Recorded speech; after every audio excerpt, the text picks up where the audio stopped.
उभ्या आयुष्यात अशी निवडणूक पाहिली नाही. 65 उमेदवार बिनविरोध हे पहिल्यांदाच बघतोय. बिनविरोध निवडणुकीवर राज ठाकरेंचं वक्तव्य. महायुतीच्या बिनविरोध उमेदवार निवडीविरोधात मनसे थेट कोर्टात जाणार. निवडणुका होऊच द्यायच्या नाहीत असा सत्ताधाऱ्यांचा प्रयत्न. अविनाश जाधव यांचा आरोप. महायुतीचे 60 ते 70 उमेदवार कुठल्या कर्तृत्वावर निवडून येतात. तपास यंत्रणांचा दबाव, पैशांचा वापर करून विरोधकांना माघार घ्यायला लावली. खासदार संजय राऊत यांचा आरोप. महापालिका निवडणुकांच्या मतदानाआधीच महायुतीची जोरदार मुसंडी. महायुतीचे तब्बल 70 उमेदवार बिनविरोध. भाजपचे सर्वाधिक 44, शिवसेनेचे 22 तर राष्ट्रवादीचे 2 उमेदवार विजयी.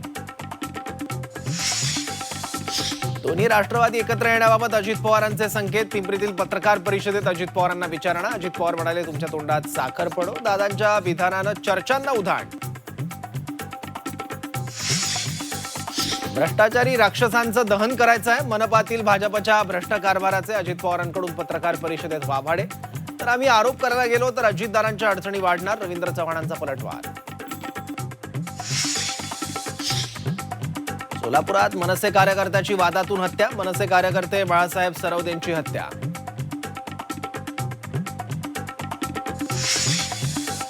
भाजप बंडखोरांनी 2 दिवसात बदलले 3 पक्ष. उल्हासनगर मनपात उमेदवारांचा विक्रमी प्रवास.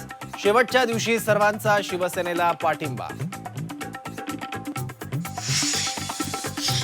हिजाबच्या मुद्द्यावरून इम्तियाज जलील आक्रमक. हिजाबला हात लावाल तर हात तोडून टाकू. जालन्यातील प्रचार सभेतून थेट इशारा. नितीश कुमारांवरून थेट भाजपवर निशाणा.